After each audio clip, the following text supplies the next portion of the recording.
Dungeon Doomhands. Let's talk lore. That's a coming into my podcast. head because of the way the light is. Yeah, it could be a inverse cone head. Inverse cone head. Just I'm lighting. getting some horns. This is how I get horns. This is how you grow horns. You actually don't grow horns. You grow the divot. We're definitely live, by the way. That's for sure. Okay. I'm glad that made it on there. Welcome back to Let's Talk Lore, where Chris and I discuss Dungeons and Dragons lore and anything else that comes up. Today, we are going to talk about this green hero named Wilbur. Now we're going to spend the first portion of the time talking about Wilbur, who is a hero in Agoth Doomhand and the Skulls of Power, which is a campaign that we've been working our way through for 3 years. Chris, who is Wilbur? So, Wilbur was going to be my third character in the campaign.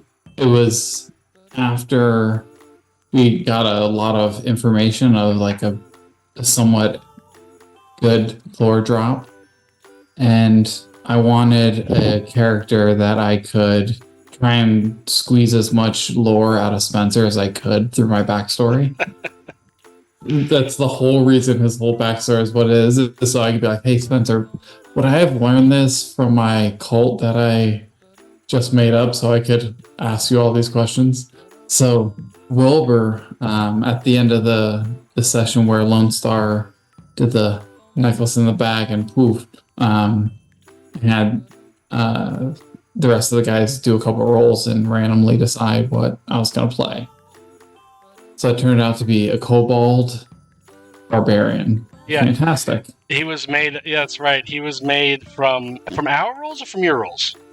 From the other guys' rolls. I had other people make. Yeah, that's right. It was a group roll session to make this guy's character, but yeah, that's only after the fantastic death at Lone Star. We won't get into it. Best death I've ever had so far as a DM was Lone Star. Wilbur was Chris's. Lone Star was played by Chris, and so Chris had to quickly make another character.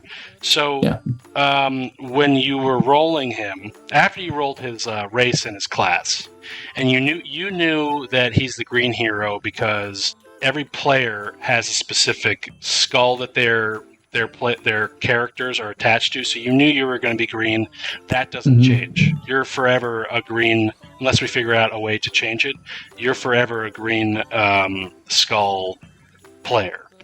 Other than green that, hero essence. Yeah. You wanted to change. What did you mean? I remember you telling me he was going to be some sort of monk or something. No, he was not going to be a monk.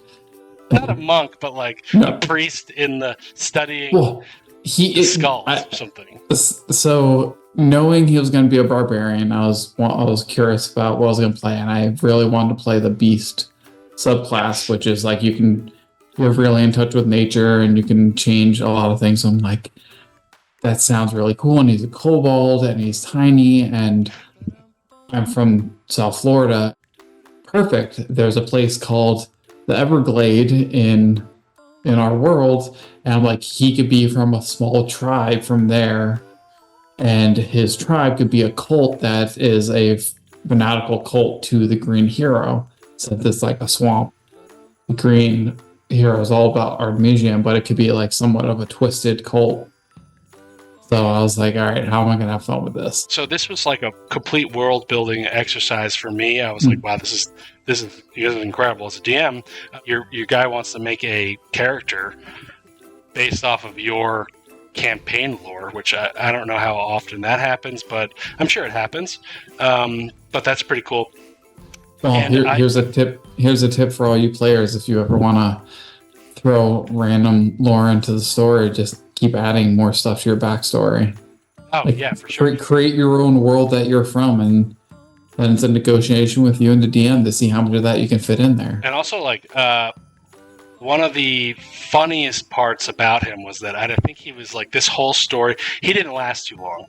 He made it 2 sessions. He made 3. I'll give you 3 sessions. He made it 3 sessions. No, was it 2? Yeah, 3 sessions. But the other characters, the other players didn't didn't know that he was so specialized in the skull force. So like when he awoke from the tomb, that I had him like pop out of like a random tomb, which made sense in the story. You guys were at the tomb of sages. There's a red sage, a blue sage, and a green sage. So when they went over to open up the tomb of the green sage, well, on the very next session after Lone Star's death, out popped Wilbur. But no one asked like, "Hey, how'd you get there?" Or like, "Who are you?" And then your character was said a bunch of stuff. So what I thought was cool was that your character actually is from an area that I haven't put on the map yet. So I feel like that world building experience we're going to have to do together. Because the term wasn't monks, but they were certainly studying. Can I go for the word worshiping? Well, yeah, I would say they're like priests or clerics or like witch doctors. My thought or envision is, you think of Diablo 2 when you go to like the forest tribe where you have all like the witch doctors and all the little creatures running around. I'm like, his tribe's kind of messed up like that. Hello, traveler. It's like the way he became the Green Sage or the Green Hero is they killed him and buried him at a time that they thought a new Green Hero was going to be born. So that was their belief. So they killed him and he was reborn as the Green Hero. That's insane. Okay, so we're going to have to work that way into the story. Love that. Not sure I'm going to... Are we just in limbo now? Is this essentially just lost? Is everyone actually just dead? And who knows, Chris? But that is a fantastic... so you said... So he came to be from wherever he is. His backstory is he grew up in the swamps, and the largest civilization or grouping was this cult, and he was pulled into it from a very young age. Yes. And raised in the faith of the skulls, and he was always... Was it the skulls, though? Or was it like... It was like... Green skull? Because I know that you wanted his location. It was only the green skull. It was only the green skull. But because they know about the...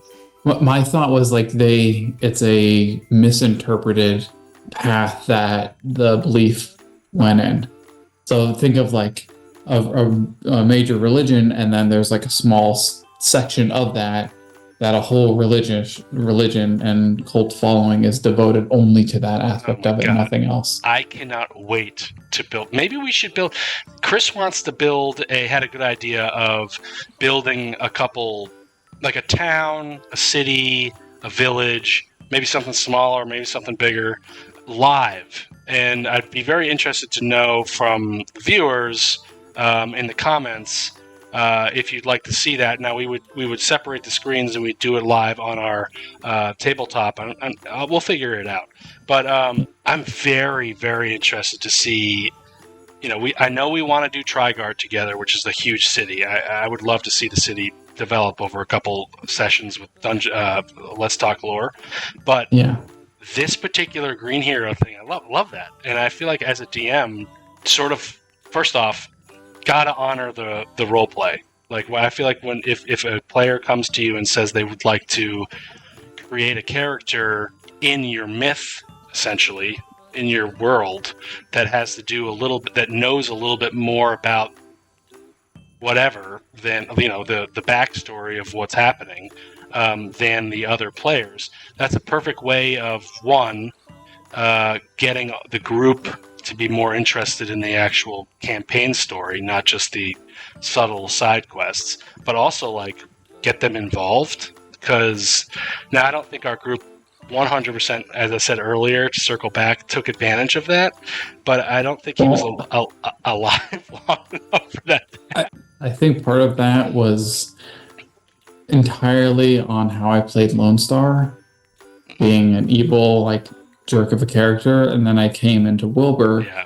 Wilbur was going to be my lawful good, super happy-go-lucky, very loving and a giving character, and everyone immediately hated him, thought he was a spy, tried to, multiple occasions, did try to kill him, and then just watched him as he died and walked away. Okay, first off, there are recordings. I've thrown a lot of people under the bus. Listen, everyone, there are recordings on how, I should point this way, how Chris played this barbarian. It was hilarious, but also, like, very sweet and gentle. But, like, if I was in a group and I certainly knew the barbarian powers and so on and so forth, and knew he was the green hero, wouldn't necessarily leave him there to get killed. But at the same time, like, dude, you're level, I don't know what you were, level... I was level 9. You had some bad rolls, though. Let's just call it what it was. You had some bad rolls. Like, I didn't have the most helpful of friends. So Wilbur's demise was he fought a... and I think we mentioned this in an earlier Let's Talk Lore episode, but Wilbur's demise was that he took on a mushroom golem. And the way the mushroom golems were played was when you hit him, spores come out, and it does something to you. It probably poison or whatever. He went prone, and everyone just started shooting the golem, and eventually just killed Wilbur. But other than that, other than his death, I would have to say, though, that Wilbur was an experience for me as a DM, because it sort of gave you, as a player, your own literal spot on the map. It might be small, but still, we can now build that together. And if even if we didn't even get into the conversation like we are right now, I feel like any DM, whether it was a good DM or a bad DM, would be interested in ask the player questions as to where or what to expect in that town. Because I promise you, we're going to have to visit that town for something. Like, it's on my map now. And I felt like we put it towards the Fey area of... what was the name of the place it was called that he was from? He was from... I don't know the exact town. You said Everglade? I don't think give the town name, but it was from the Everglade. And I do know there's like the secret sap from the Everglade. Yes. That someone underneath... There's dragons underneath the Everglade that want it. There is a green dragon that has this very sticky sap that the sailors like to use because it's like you ever see the those memes online where you have the hole and it's like there's a big drum and it's leaking water and they take this thing and they're like bam, they slap it on it, it immediately stops the leak. That's the green dragon sap from the whatever tree that was from the note. Yeah. That's sick. Oh. So you're Wilbur Green Hero, R.I.P. But he can be seen on our YouTube Agoth Doomhand and the Skulls of Power playlist. I was so happy to play like a caring, truthful character after Lone Star. What a death! What a death! But you guys can click around. You don't have to watch the whole episode, but you can, when you get towards the fungal forest, just jump around. He dies towards the end. The last 10 minutes of, I'd like to say it's session 50. I think 54, 53. Yeah, about the 53 to 55 range. The last 10 minutes of one of those, Wilbur dies. And guess what? The best part about that death was everyone was laughing, including Chris. It was so funny. It was hilarious. So there you have it. I feel like we touched on some good things, a little bit of Agoth Doomhand lore, a little bit of how you might perhaps go about creating a character with a dungeon master, which was interesting for me. That's what Wilbur for me was. And we will come back in a few moments with some world building, now that we're on the subject, strategies, techniques, and recommendations. And if we're wrong, always write in the comments. We'd love to have a response.